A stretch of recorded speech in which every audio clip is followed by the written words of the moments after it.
Welcome to the Roundtable Perspective. I'm your host, Lee Artz. I'm joined by my guest today, Dr. Salikoko Mufwene, to discuss linguistics and Creole languages. Welcome, Dr. Salikoko Mufwene. Dr. Mufwene is a native of the Democratic Republic of Congo.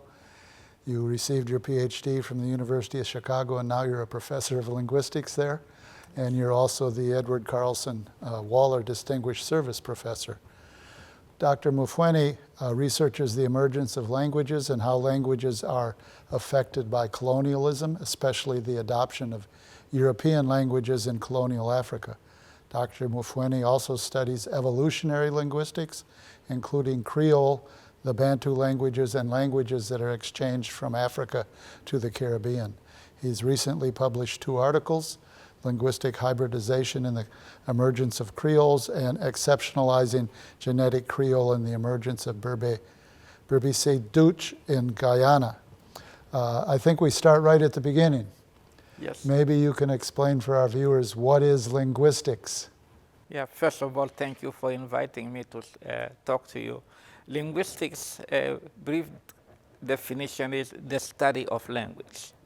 Now, languages have many aspects. It's like somebody telling you, I do medicine. Okay. So you can focus on the structures of language, and that too you can break things down into many aspects: syntax, semantics, and you can study how language is grounded in social activities, that's sociolinguistics. And there are people that do language and culture. I prefer speaking of language in culture rather than and culture, because languages are some sorts of technology and cultural artifacts, just like religion, cuisine, music, and things like that. And then you can also focus on the evolutionary aspects of language. And I personally distinguish 2 kinds. One is the phylogenetic aspect of language emergence, where human populations went from having no language to having languages. And that was about 200,000 years ago. And we try to speculate on how the primordial languages may have been like. Yes. And then the other aspect of evolutionary linguistics is the historical part. Then for me, is approaching them from the point of view of population movements, which includes colonization, and then population contacts, and therefore language contact, and what comes out of these contacts. What comes out of those contexts, if you're talking evolutionary linguistics, what comes out of that? Well, the contact between 2 different languages is going to be something that may be a hybrid language, because you exchange the languages from one to the other? Yes, and my view is that all modern languages are consequences of population movements and language contact. You have to think of when Homo sapiens left Africa, and then later on, some of Homo sapiens would go back to Africa. And they didn't all move out of Africa, and those that moved out of Africa didn't move at the same time.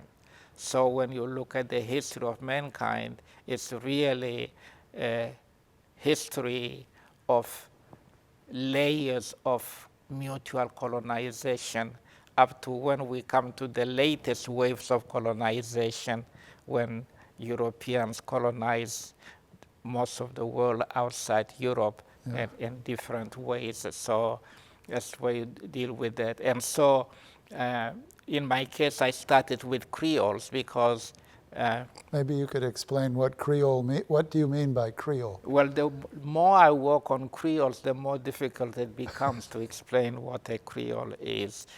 But traditionally, people associated Creoles with language varieties that emerge in plantation settlement colonies among the subjugated populations who gave up their languages and shifted to the European languages. But because of segregation, they started speaking those languages in different ways. And at that time, people thought that Creoles were aberrations, and really the kinds of things that don't follow normal language evolution. But the kind of research that I do suggests that actually most modern languages, if not all of them, emerged the same ways that Creoles did. How do Creole languages develop? Creole languages are natural languages that develop from the mixing of two or more existing languages.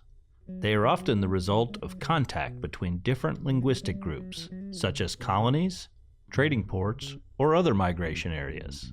In these environments, many different languages and often different ethnic groups intermingle together without a unifying way to communicate.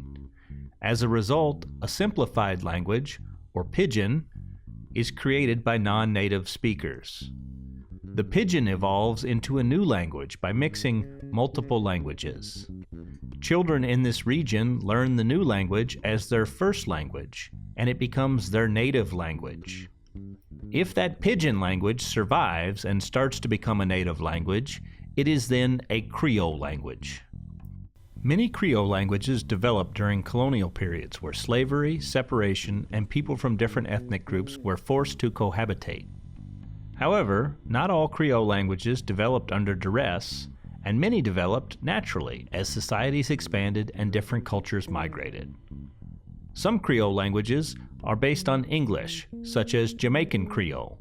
Some Creole languages are based on French, such as Haitian Creole.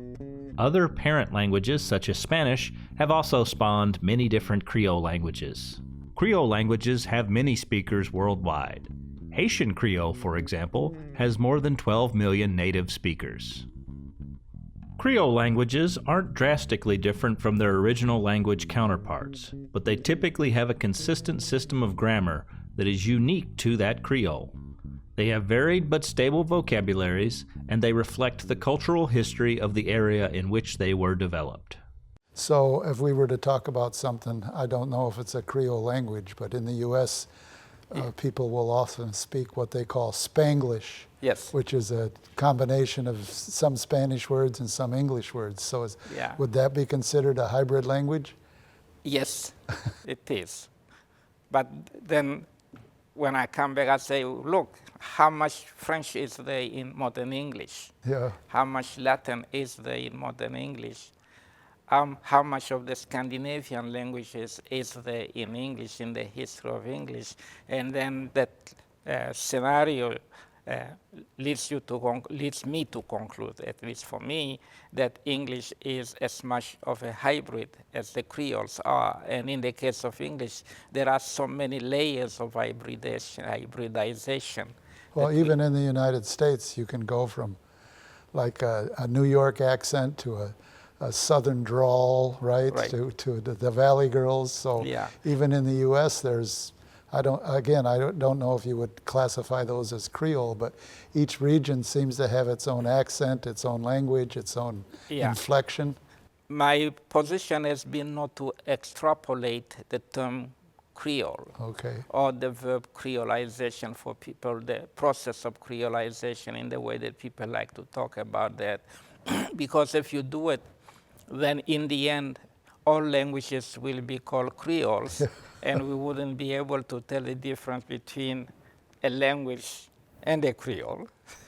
And for now, Creoles have a historic value in the sense that these varieties emerge between the early 18th century and the 19th centuries in specific settlement colonies where agriculture, especially sugarcane cultivation, became the primary industry, and where populations of either African descent or Asian descent became majority populations. Well, even when you talk about the Romance languages, they Yes. say to have their roots as Indo-European, Right, which suggests from the very beginning that there's been a merger of languages that's from right. from the Indian continent to the European continent. So, Yes, that too is a long history, how the Indo-European or Proto-Indo-European people dispersed to South Asia and Europe, yeah, and they And- came in contact with pre-Indo-European populations. yeah. And so most of those pre-Indo-European populations have not survived. That means that people shifted to the languages of Proto-Indo-Europeans. The dominant language in whatever was the dominant culture kind of set on. It looks like it looks like Proto-Indo-Europeans prevailed, and so the Indo-Europeans have become the dominant population in Europe. Yeah. And so that tells us part of the story. On the other hand, you look at the history of Europe, you start thinking from, for instance, the Roman Empire. If you treat the Roman Empire as a form of colonization, the Romans, this was a city-state, and they dispersed everywhere in Europe, especially Western Europe. And out of this context, the Celts gradually lost their languages. Majority of them were the Celts. And they shifted to Vulgar Latin. Vulgar Latin is a historic name for Latin of the people. Yeah. And in the process, they modified that Latin, especially after the collapse of the Roman Empire, when these Celts, like the Gaulish populations, didn't have regular interactions with the Romans anymore, or with the legionaries of the Roman Empire, and they just use it on their own, especially in the urban centers that the Romans had founded. And so these Roman centers became radiation centers of a new culture, approximating the Roman culture. Yeah. And there's a process of what we now call indigenization. The language indigenized, the culture indigenized, and then we have all these new Western European cultures, but also the new Western European languages, especially the Romance languages in the name of Italian, French, Spanish. Well, even if we go to Africa, Yeah. I mean, Yes. when we talk about cultural hybridity, I find it useful that you talk about linguistics in culture. But Right. when we think about cultural hybridity, I know that even now, Ghana, Nigeria, even South Africa still wears white wigs when they go to court. Yes, And the education system is modeled after the British system, which emphasizes taking exams over any kind of learning. So it just seems like there's that cultural mix that you're talking about that affects language. But I wonder if it also affects music, cuisine, and languages. Because it's like, it's not like you're just going to exchange a language. You're also going to exchange the music or the dance or the cultural practices. Right. Yeah, you know, most of the world practice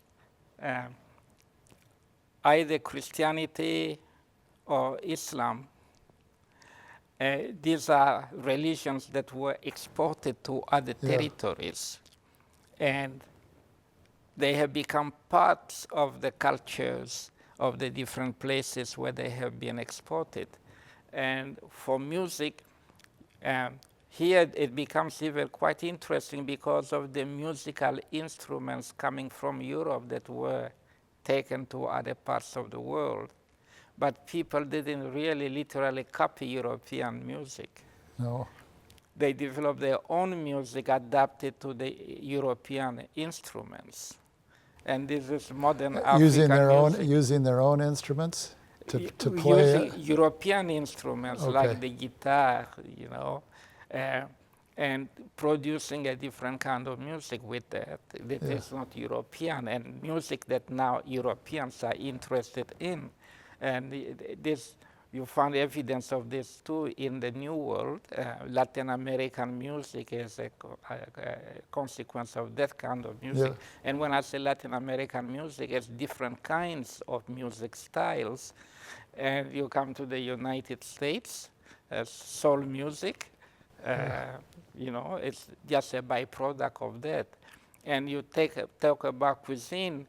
Cuisine is very interesting because it's a combination of African traditions with foreign traditions in many ways. And there are some parts of Africa where you can find traditional African cuisine. But in those cultures that have not necessarily been completely colonized? Because it would seem like, I know like in Nigeria they speak Igbo, yes, and they speak Wasa, yes, but I'm and assuming that many of those people will also have some Creolized version of that that incorporates some English. And I wouldn't call them Creolized varieties. They just have undergone influence from English or from Portuguese, who were in contact with them before the English did. Yeah. Currently, the United Nations, there's something like 7,500 languages in the world. You probably know the number better than I do. But the UN... Nobody really knows the real number because it depends on who counts. Who counts and what they what kind of count. information they have. But the UN has identified 2,500 languages that are currently threatened with extinction. And you wrote in one of your articles about the Berbice Dutch, yes, that has disappeared. Right. So are other languages and other Creole languages or indigenous languages, are they currently endangered and threatened? It depends on what part of the world. In the Caribbean, I don't think they are endangered. In the United States, there is this variety called Gala on the coast of South Carolina and the coast of Georgia. And people believe that it is endangered. But we don't have an idea of the number of people that spoke it in the 19th century, for instance. But my research goes all the way back to the late 19th century. And since then, I noticed that every 20 years, somebody would say, Gala is about to die within the next generation and so forth. And today we still find people speaking Gala on the coast of South Carolina. Do you have any idea Georgia. how many people are speaking Gala? I don't know. People in the 1970s, somebody said about 250,000 people. How he got the number, I have no clue. Okay, it's so things are fluid in the population. You hear people that speak drastically differently from people in the hinterland, but you also find people that speak something in between. And I don't think that there was ever a time when somebody really spoke pure Gala as linguists imagine it. When you want to characterize a particular population as speaking differently, you go to the extreme of putting the most divergent features together in your reproduction of it, and it becomes so different. It's like claiming white Americans speak standard English, and that's not true. Right? You can't find somebody.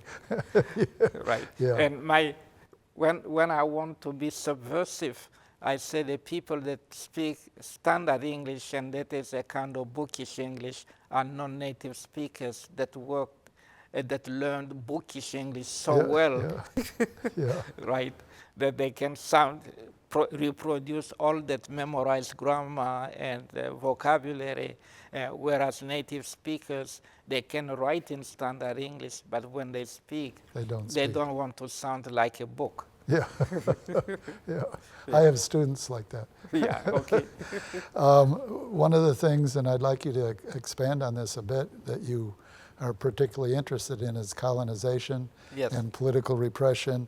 And I would even say the expectation that English should be dominant, like if you're going to use a computer, Yes.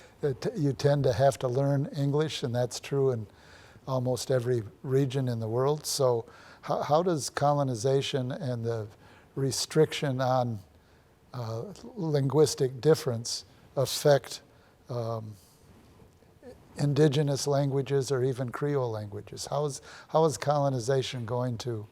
Well, you have to distinguish different styles of colonization. There's settlement colonization, like in the Americas and Australia, and there's exploitation colonization, such as in Africa and Asia. And settlement colonization in the Americas and Australia is like Europeans wanted to create better Europes than the Europe that they had left behind. And they wanted to impose the cultural traditions on the populations that had been colonized. There's a kind of cultural assimilation that comes along with settlement colonization. That's a forced assimilation. Yes. No? Yes? Yes, Okay. but it seems contradictory because there is also segregation and discrimination, exclusion of non-Europeans in the new setup. But if you don't learn the European language, you are not of European descent. If you don't learn the European language, if you don't learn some of the European customs, then you become maladaptive to the changes. Whereas in Africa, the Europeans went there, especially since the 19th century, late 19th century, that's the beginning of exploitation colonization, to get raw materials for the Industrial Revolution in Europe, to fuel that Industrial Revolution. So they were less interested in whether or not the languages... They left the people alone, and the series that emerged during that period, with the European population being a small minority, they live in their own quarters, separate from the indigenous populations, and the indigenous populations live their lives in their own languages and in all their own traditions. But of course, the few contacts that there were between Europeans and the indigenous people introduced some other cultural practices like religion, like European medicine, and so forth. And it would seem like in that the indigenous culture that there would be individuals that would be interested in adapting or assimilating to the dominant culture, the colonial culture, because they could get rewards, they could make success, they could get hired in certain positions. So actually, there arose a special category of people that are identified as colonial auxiliaries. These are the people that were taught the European language so that they can interface between the colonial administrators and the indigenous populations, some who got blue-collar jobs to work for the Europeans, but they operated in indigenous languages in doing these blue-collar jobs. And then there are other people that were left in the rural areas and move on with their lives. And you can find places in Africa where you wonder whether Europeans were ever there. Yes. Yeah. We're almost out of time, but I have one more question. Is one of the ways that Creole languages have been undermined or cast as the other is by... I say disenfranchised. Well, they've been called degenerate, they've been called bastard tongues, they've been, right? There's, I think in one of your writings, I read these references, but this is one of the ways of discounting or suggesting that language, even though the Indo-European languages have all been bastardized in the past, but this is a way of saying, no, you're not smart enough, you're not culturally advanced enough because you speak some Creole language. And the worst part is that among linguists, there are people that don't want to recognize them as new Indo-European languages. Yeah. Yeah. Well, thank you. Thank you for having me. Well, I'm so happy you came, Dr. Mufwene. That's about all the time we have now. So we could have talked for another half hour or longer, but that's all the time we have on our program today. I want to thank Dr. Salikoko Mufwene for joining me on the Roundtable Perspective. I'm Lee Artz. I'll see you next time.